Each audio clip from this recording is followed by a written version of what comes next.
Bismillahirrahmanirrahim. Alhamdulillahi Rabbil Alamin. Salatu wassalamu ala asyrafil anbiya'i wal mursalin. Nabiyina Muhammadin wa ala alihi wa sahbihi ajma'in. Assalamualaikum warahmatullahi wabarakatuh. Sa iyang pangsyam na nabanggit ni Sheikh Omar Al-Ashkar na dalil sa pag-iral ng araw ng paghukom, hindi nga si Allah, ginagamit niya yung kumbaga iba't ibang mga paraan ng pagsasabi sa Quran na madali lang ito para sa kanya. Kumbaga sa iba't ibang mga paraan ng pananalita sa Quran, sinasabi niya na magiging madali ito para sa kanya. At may kinalaman dito nga, ganun din, al-istidlalu alan nash'atil ukhra bin nash'atil ula. Si Allah, inilalarawan niya yung pagkabuhay muli na katulad ng pagkabuhay na nauna. Isabihin, kung paano tayo lilikhain ni Allah sa kabilang buhay, kumbaga sa kanyang kapangyarihan, kung paanong posible sa kanya na binuhay niya tayo ngayon, ay mabubuhay niya rin tayo sa kabilang buhay. Dahil nga doon nga sa naunang natalakay, mas madali pang buhayin tayo muli. Kasi kung nung unang paglikha, hindi naman tayo umiiral, di ba? Wala naman tayo. Kung nilikha tayo ni Allah mula sa kawalan, magiging mas madali para kay Allah yung buuhin tayong muli. Kasi nandiyan yung materyales eh. Nandiyan yung materyales, kumbaga bubuuhin na lang. Kaya dito, istadalla al-Qur'anu alal khalqi thani bil khalqil awwal. Ginawang dalil ni Allah ang unang pagkakalikha para sa pangalawang paglikha. So maraming mga aya yung ganito. Fanahnu nushahidu fi kulli yawmin hayatan jadida tukhlaqu. Tayo sa bawat araw nakakasaksi tayo ng pagsibol ng bagong buhay. 'Di ba? Tao na pinapanganak, hayop na sinisilang, itlog na napipisa, halaman na tumutubo, bunga, 'di ba? Bunga na umuusbong mula sa bulaklak. At iba pa mga katulad nito. Dito nga atfalun yulad, atfalun yuladun, mga baby na sinisilang, watuyurun takhruju min baydiha, mga ibon na lumalabas sa itlog, wahayawanat taliduha ummahatuha, mga hayop na sinisilang ng kanilang mga ina. Wa asmaku tamlaul bahra wan nahar, at mga isda na pumupuno sa mga ilog at mga dagat. Yaral insanu dalika kullahu bi ummi ainihi, at nasasaksihan ito ng tao lahat-lahat sa pamagitan ng kanyang sariling mga mata. Hindi niya ito ini-imagine lang. Totoo itong nangyayari. Bi ummi ainihi pala. Sa pamagitan ng kanyang dalawang mata, nakikita niya ito. Thumma yunkiru an yaka mithla dhalika marratan ukhra ba'da an yabidallahu hadihil hayat. So nasasaksihan ito ng kanyang dalawang mata na totoong nangyayari. Tapos itatanggi niya lang na mangyayari ang katulad nito sa ibang pagkakataon matapos na wasakin ni Allah ang buhay dito sa mundo. So paanong magagawa ng tao na itakwil na kayang buhayin ni Allah muli ang mga nilikha? Samantalang araw-araw, nakakakita tayo ng mga bagong nilikha. Nakita tayo ng mga bagong nilikha. Kaya ngayong mga tao na mga mananampalataya, ang unang katangian talaga nila, na sila ay mga nagmumuni-muni sa mga tanda ni Allah. Sila ay mga nagmumuni-muni sa mga tanda ni Allah. Yung mga tanda ni Allah dito, mga tanda ni Allah sa Quran, at mga tanda ni Allah, yung physical na mga tanda na naobserbahan natin sa paligid natin. Iba yung lagi natin nababasa. Inna fi khalqis samawati wal ardi wa ikhtilafil layli wan nahar laayatin liulil albab. Tunay na sa pagkakalikha sa kalangitan at lupa, sa pagpapalitan ng araw at gabi, ay narito ang mga tanda para sa mga may bukas na pag-iisip. At ang mga ulul albab na ito na tinutukoy ni Allah na may bukas na pag-iisip, ang tinutukoy dito yung mga mananampalataya din. Ibig sabihin, inilalarawan ni Allah ang mga mananampalataya bilang mga tao na matatalino. May tangan ng talino, may tangan ng common sense. Merong IQ, nakapakipakinabang. Kumbaga, meron silang talino na kapakipakinabang na nagdulot na sila ay manampalataya. Ito yung tunay na matalino. Nga palagi natin nababanggit yung hadith. Al-kisu, mandana nafsahu, wasta'adda lima ba'dal maut. Ang tunay na matalino, yung palaging nagtutuos sa kanyang sarili at tagahanda para sa anumang bagay na mangyayari pagkatapos ng kamatayan. Yun ang tunay na matalino. Innal ladina yatlubuna dalilan alal ba'thi ba'dal maut yagfaluna an anna khalqihim ala hadan nahwu adamu dalilin. So, yung mga tao na naghahanap ng dalil sa pagkabuhay muli. Kaya nga minsan yung naghahanap ng dalil, hindi naman naghahanap ng dalil para maniwala eh. Naghahanap siya ng dalil para pasinungalingan nito. Yung nanananong, kumbaga nanananong, nagtatanong, pero hindi naman gusto ng kasagutan. Nagtatanong kasi gusto niya makipagtalo. Gusto niya makipagtalo. So yung mga naghahanap ng dalil sa pagkabuhay muli, matapos ang kamatayan, hindi nila pinapansin na ang pagkakalikha sa kanila sa unang pagkakataon pa lamang, yun ang pinakamatinding dalil na kaya silang buhayin muli ni Allah. Na mula nga sa kawalan, nilikha sila ni Allah. Hindi sila umiiral na kahit na ano. Diba doon suratul insan, halata alal insani hinun minad dahri lam yakun shay'an madkura.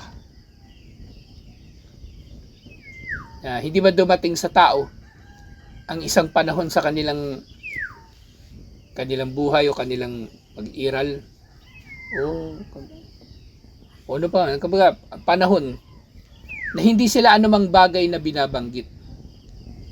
Hindi sila binabanggit kasi hindi pa naman sila umiiral eh. Hindi natin alam kung darating ba sila.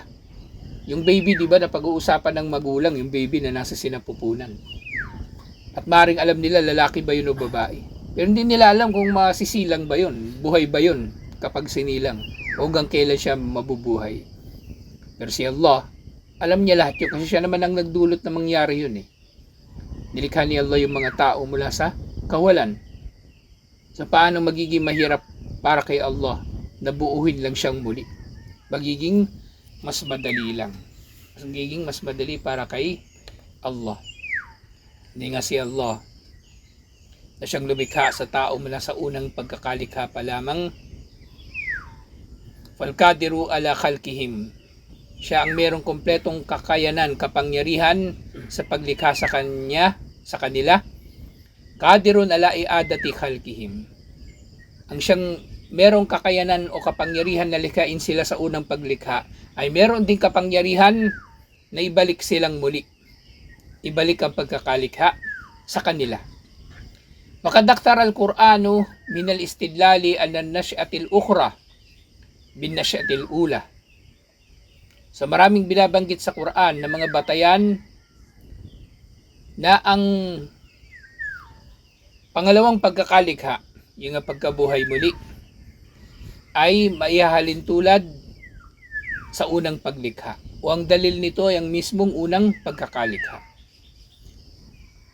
Wa tadhkirul ibadil mustab'idin lidalika bihadi al-haqiqa. Si Allah, binabanggit niya ito ng maraming mga pagbabanggit upang paalalahanan ng mga nag-aakala na malayo ito na mangyayari. Pero hindi ito malayong mangyari. Mangyayari talaga ito sigurado. Walang ibang mangyayari iliban dito. Yung problema sa mga tao, yun nga, wala naman silang dalil eh. Talagang itinatanggi lang nila mga bagay-bagay. mga atheist, itinatanggi nila ang pag-iral ni Allah. Wala naman silang dalil talaga eh. Ang meron lang sila, pagtanggi. Ang meron sila, pagtanggi. Tinatanggi nila. Itinatanggi nila yung pag-iral ni Allah at anumang may kinalaman kay Allah. Katulad ng paglikha at paglikha muli sa kabilang buhay. Kaya sinasabi nila ng mga kuffar, wa yaqulul insanu idha ma mittu lasawfa ukhraju hayya. Surah Maryam ito, verse 66. Sinasabi ng tao na hindi na nanampalataya, kapag ako'y patay na, pasisibulin ba akong muli na buhay? Ito yung pagtatanong ng nagtataka dahil sa kawalang pananampalataya. Baka natatawa pa sila habang sinasabi nila ito. Kapag namatay tayo, bubuhayin pa tayong muli, sabay tawa. Kasi para sa kanila, imposibleng mangyayari yun. At napakalayo na mangyari. Pero nga, sabi ni Allah, awala yadkurul insanu anna khalaqnahu min qablu walam yaku shay'a. Sabi ni Allah sa mga taong ganito, hindi ba naalala ng tao na nauna na namin siyang nilikha noon pa? Nilikha namin siya noon habang hindi siya anumang bagay, na hindi siya umiiral. Wala siya. Nilikha siya ni Allah mula sa kawalan. Nilikha siya ni Allah mula sa kawalan. Hindi siya kahit anong bagay. Bago pa siya likhain ni Allah, hindi siya lamok, hindi siya insekto, hindi siya piraso ng bato. Mula nang nilikha siya ni Allah. Hindi siya nagmula sa anumang bagay na binago lang ni Allah para magiging siya, tao. Kung meron mang panggagalingan yun, yung sperm, di ba? Tsaka yung semen, yung egg cell. Pero kahit yun, si Allah rin ang lumikha eh. Hindi siya umiiral. Pero nilikha siya ni Allah. Paano pa kaya sa kabilang buhay? Nabubuuhin lang siya ni Allah muli. At magiging mas madali nga yun para kay Allah. Magiging mas madali yun para kay Allah. Yan nga, ang Quran ay palagian na nagpapaalala tungkol sa bagay na ito. Wa yadhkuruna al-Qur'anu fi mawdi'in akhar bil khalqil awwal lil insan. At si Allah ay nagpapaalala sa iba pang mga ayah na nilikha tayo ni Allah sa naunang pagkakataon pa lamang. Diba dito, Fa'abuna Adam khalaqahullahu min turab. Ang ating ama na si Adan, nilikha siya ni Allah mula sa putik. Falkadiru ala ja'lit turabi basharan sawiyan la ya'jizuhu an yu'idahu basharan sawiyan marratan ukhra ba'da mautihi. Ang siyang may kapangyarihan na likhain ang tao mula sa putik, kumbaga, ang siyang may kapangyarihan na maglikha mula sa putik ng tao na mayroong hugis ay hindi mawawalan ng kakayanan na ibalik siya bilang tao muli na may hugis sa pangalawang pagkakataon matapos ang kanyang kamatayan. Nilikha ni Allah si Adan sa isang bagay na kumbaga most probably hindi magiging tao mula sa lupa. Diba? Bukod kay Adan, meron pa bang lupa na naging tao? Wala na. Siya lang. Kasi sa kapangyarihan ni Allah nangyari yun eh. Kaya ngayon, theory of evolution, yung laging tanong natin dito, diba? Sabi nila yung tao daw galing sa unggoy. Ngayon ang malaking tanong nga ngayon, bakit yung unggoy ngayon, unggoy pa rin? Diba? Yung unggoy na inabutan ni Jose Rizal, yung mga anak nun, unggoy pa rin, hindi naman naging tao. O kahit yung unggoy, atras tayo ng mahabang panahon. Yung mga unggoy na inabutan ng mga paraon, ilang libong taon na silang nabuhay, di ba? 5,000 years na yung nakalipas. Bakit unggoy pa rin sila? Bakit yung mga anak nila hindi natutong mag-computer? O humawak man lang ng martilyo, magtayo ng bahay? Magsuot ng damit? Kung nag-e-evolve nga ang unggoy at nagiging tao.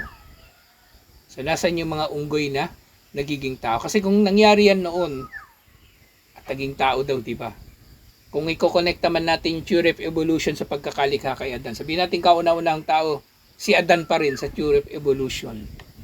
O, kung yung mga unggoy daw ay nagiging tao.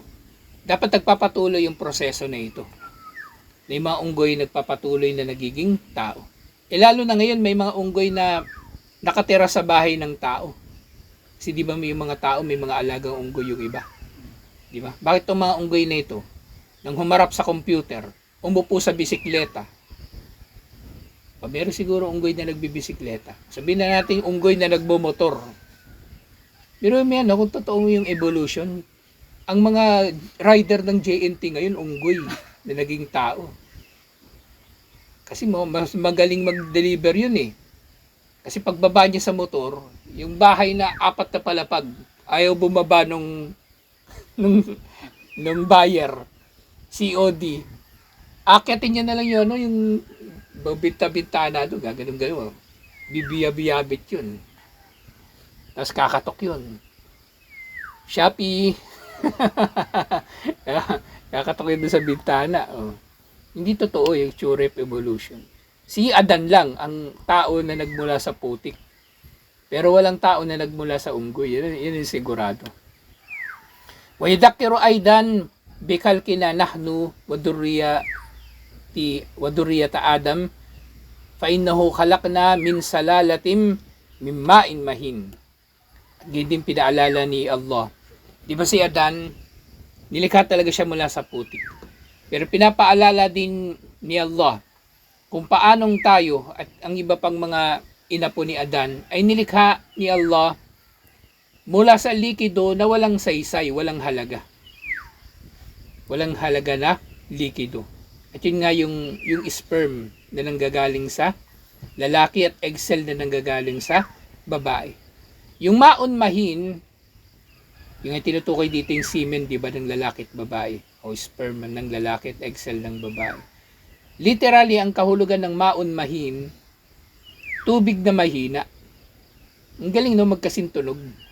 Mahin, tsaka mahina. Mahin, kumbaga, walang saysay, kumbaga ba. Kasi nga, yung sperm, scientifically accurate din na ganito ilarawan ni Allah yung sperm eh. Kasi yung sperm maselan. Hindi, kapag lumabas yan mula doon sa lalaki, mamamatay agad yun. Mamamatay agad. Liban na lang na papasok siya doon sa sinapupunan ng babae. At doon niya magagawang mabuhay. Pero kung hindi siya makakaabot doon sa sinapupunan ng babae, mamamatay. Kasi yung lalaki, nakipagtalik siya, milyon-milyon na sperm cells yun. Isa lang doon yung makakapasok sa sinapupunan at magkakaroon ng kaparehan na egg cell. Tapos, yun na sila yung magiging baby, magiging fetus. At minsan magiging dalawa itong mangyayari na ito na fertilization. Yun yung mga kambal. Yung kambal na magkamuka, isa lang yun na nahati. Pero yung mga fraternal twins, yung hindi magkamuka, minsan nga may kambal na di ba? Lalaki tsaka babae, kambal. So, ganun din yung mangyayari sa kanila. So, galing ang tao sa walang kwentang, walang saysay na tubig o likido. Tahawala hadal ma, faasbaha, nutfatun. At ang tubig na ito ay naging nutfa. Yung nutfa, ito yung sumunod na antas ng pagkakabuo ng fetus sa sinapupunan. Yung nutfa, ito na yung magkahalo na sperm at egg cell. At yung nutfa na ito, sumasaratin nutfatu alakatun. At ang nutfa ay nagiging alaka, at ito na yung nagkakaroon na ng laman, yung fetus, nagkakaroon na siya ng katawan, ganun. Sumatahawalat ila mudga. At ito ay nagiging mudga. Yung iba't ibang mga stage, iba't ibang mga antas ng pagkakabuo ng tao sa sinapupunan. Ilaan nufika fiha arruh. Hanggang sa 4 na buwan, iihip dito yung kanyang kaluluwa, yung kaluluwa ng tao na ito na nasa sinapupunan. Waja'alaha insanan sawiyan, at bubuuhin ito ni Allah na magiging tao na sawiyan. Yung insanan sawiyan dito, yung konteksto kasi ng sawiyan, yung buong tao na nakikilala siya sa hugis ng tao. May ulo, may dalawang kamay, may dalawang paa, ganoon. Kasi sa mga naunang stage pa nga ng fetus, mukhang isda pa nga yung tao, di ba? Sa sinapupunan, parang meron siyang hasang sa gilid, mukha siyang isda. Pero kalaunan, nagiging hugis tao na siya. Nagiging hugis tao. Falkadiru ala hadal khalqa, al-musyahadu al-ma'lum. Ang siyang may kakayanan sa pagkakalikha na ito, na nasasaksihan na ng mga tao ito, itong ganitong pagkakalikha. Kasi meron na di ba, may x-ray, merong ultrasound, tas meron na ngayong mga simulation, di ba, mga video kung paano nabubuo yung tao sa sinapupunan. Nasasaksihan ito ng mga tao at nalalaman ito ng mga tao, ma'lum. Si Allah na siyang may kapangyarihan, kakayanan sa lahat ng ito, qadirun ala i'adatil khalq. Siya ay merong kumpletong kapangyarihan din na ulitin ang pagkakalikha. Wa ahya'ul mauta, at sa pagbuhay sa mga patay. Meron siyang kumpletong kakayanan at kapangyarihan sa lahat ng bagay na ito. Meron siyang kumpletong kapangyarihan at kakayanan. Yan sinabi ni Allah dito sa ibang aya ito. Suratul Hajj. Baba pala ito. Verse 5 to 7. Sasabi niya, Ya ayuhan nasu, o mga tao, in kuntum fi raybin minal ba'thi, fa inna khalaqnakum min turabin. Kung kayo'y nagdududa, sa pagkabuhay muli, tunay na kami ay lumikha sa inyo mula sa putik, mula sa lupa. Thumma min nutfatin, at pagkatapos nito, liban kay Adan, yung mga inapo ni Adan, nilikha na namin kayo mula sa nutfa. Thumma min alaka, yung nutfa naging alaka. Thumma min mudga, yung alaka naging mudga. Na itong mudga na ito ay nabubuo o hindi nabubuo. Ibig sabihin dito ni Allah, yung iba natutuloy na maging tao, pero yung iba hindi. Kasi di ba mayroong mga fetus na yung hindi pa siya nabuo talaga. Hindi pa siya nabuo, hindi pa siya nagiging tao. Pero namatay na. Nakunan yung babae, yung nanay. So pwede mangyayari. Ito yung tinutukoy dito na mukhallaka at gayri mukhallaka. Linubayyin alakum, upang linawin namin sa inyo. Ngayon nga, may kakayanan kami na likhain kayo sa unang pagkakataon. May kakayanan kami na likhain kayong muli. May kakayanan kami, sabi ni Allah, na likhain namin kayong muli. Wa nuqirru fil arhami ma nasya'u ila ajalin musamma. At kami ay nagdudulot na manatili sa sinapupunan, pinananatili namin sa sinapupunan ang anumang naisin namin na malikha hanggang sa takdang panahon nito. Kung kailan siya ipapanganak. Kasi wala naman tukoy talaga na araw sa pagkakapanganak, diba? Maring magbabago-bago. Bawi isang nanay, yung anak niyang 5, iba-iba yung tagal nun ng pananatili sa sinapupunan. Hindi yung pare-pareho. Si Allah ang nagtatakda nito. Thumma nukhrijukum tifla. Pagkatapos ito ay pasisibulin namin kayo, dudulutin namin na ipanganak kayo, isilang kayo bilang baby. Thumma litablugu asyuddakum. At kayo ay aabot sa inyong mga edad na kayo ay meron ng lakas. Inshallah. May lakas na, kumbaga, tumayo, magsalita at iba't ibang mga kakayanan ng tao.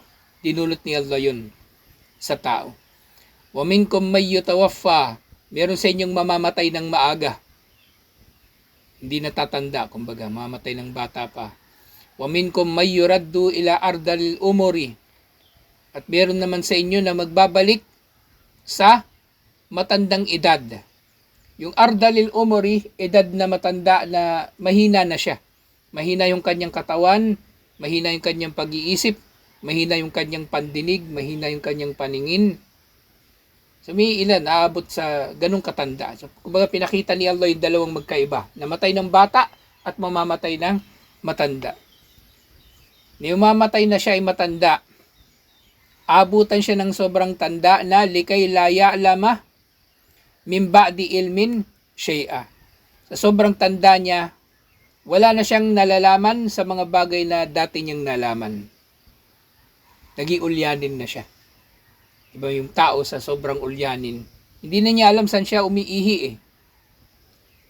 Hindi na niya alam. O hindi na niya alam kung ano yung pinag-uusapan kanina. O hindi na niya alam na nagawa niya na pala isang bagay, pero hindi niya alam na nagawa na pala niya isang bagay, pero akala niya hindi pa niya nagagawa. At iba pa mga katulad nito. So, nagiging ulyanin ng tao. Wataral arda hamida faida anzalna alayha alma ihtazzat warabat wambatat min kulli zawjin bahij. At ang lupa, ito, inahilin tulad uli ni Allah. Kanina, inahilin tulad ni Allah yung pagkabuhay muli sa unang pagkakalikha. Ngayon, inihalin tulad uli niya sa lupa.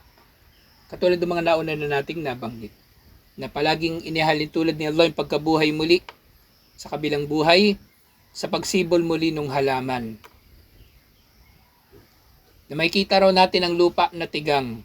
Pero kapag pinadalhan ito ni Allah ng tubig, ng ulan, ito daw ay, kumbaga, manginginig yung lupa. Kasi ano yun, di ba? Yung lupa mababasag, maghihiwa-hiwalay. Tapos mula doon, tutubo na yung iba't ibang mga uri ng magagandang mga nilikha na mga halaman na nilikha ni Allah, dinulot ni Allah na tumubo mula doon sa lupa na dating tigang. Diba yung tigang na lupa? Nagano pa yun. Sobrang tuyo no, nagbibitak-bitak. Kahit damo, hindi mabubuhay doon. Pero maulanan lang yan ng konti, mamaya luntian na naman yan. Ulan niya yung gabi. Magugulat ka bukas, umaga, o mga ilang oras na paglipas nun, nagiging luntian na. Pang sa Saudi, kapag magiging magtataglamig, di ba? Yung mga doon, disyerto, nagiging berde. Nagiging berde yung disyerto. Tumutubo yung mga damo sa lupang tigang. Dalika bi anna Allah huwal haqqu wa annahu yuhyil mauta. Yun ay dahil si Allah siya ang katotohanan, na totoo si Allah, na siya ay bumubuhay sa mga patay. Wa annahu ala kulli shay'in qadir. Na siya sa lahat ng bagay ay mayroong kapangyarihan. Wa anna sa'ata atiyatun la rayba fiha. Kumbaga, lahat ng yun ay nangyari dahil si Allah ay totoo. Siya ang bumubuhay ng mga patay. Siya ay may kapangyarihan sa lahat ng bagay. At ang oras ay walang pagdududa rito. At panglima, wa anna Allah yab'atu man fil kubur. At si Allah ay mayroong kapangyarihan na buhayin muli ang mga nasa libingan. Alhamdulillah. Si Allah. Marami siyang iba-ibang paraan na ipinahayag sa tao, na sa pamagitan ng mga ito ay mapapaniwala ang tao na totoong may kabilang buhay. Bobo lang talaga yung hindi maniniwala kay Allah tungkol sa mga bagay na ito. Kung yung matalino, ang tunay na matalino yung mananampalataya. Yung tunay na bobo, yung hindi nananampalataya, sa kabila ng nakikita niya sa kanyang harapan ang lahat ng mga patunay, waliyadu billah. Dapat, naniniwala talaga ako. Kaya, itiyatalakay natin yung qadar. Itiyatalakay natin yung qadar. Napakadaling unawain yung kaalaman ni Allah. Bago pa man tayo likhain ni Allah, nakita na ni Allah sino sa atin ang mananampalataya. Tapos, ginagabayan niya yung mga nakilala niya o nalaman niya na karapat dapat sa gabay. At inililigaw niya yung mga karapat dapat sa pagkaligaw. Makatarungan si Allah. Kung meron man tayong tao na nakikita na naliligaw, walang ibig sabihin yun liban na lang na nalaman na ni Allah, nakarapat-dapat siya sa pagkaligaw. Hindi siya iniligaw ni Allah. Siya ang nagligaw sa kanyang sarili, pinahintulutan lang ni Allah na siya ay maligaw. Alhamdulillah. Napakaganda nung pagtalakay dito ni Sheikh Omar Al-Ashkar sa pagkabuhay muli. Na lahat nga ng mga aral sa Islam may kaugnayan sa isa't isa. Kaya ngayon tao patuloy na nag-aaral, inshallah, mas titibay ang kanyang pananampalataya. Dahil hindi tayo magiging banal, liban na lang sa pamagitan ng kaalaman. Yung banal, hindi yan inaasta. Yung aasta kang banal, hindi. Ang tunay na kabanalan ay nakapundasyon sa kaalaman. Alhamdulillah. Tutuloy natin ito inshallah. Assalamualaikum warahmatullahi wabarakatuh.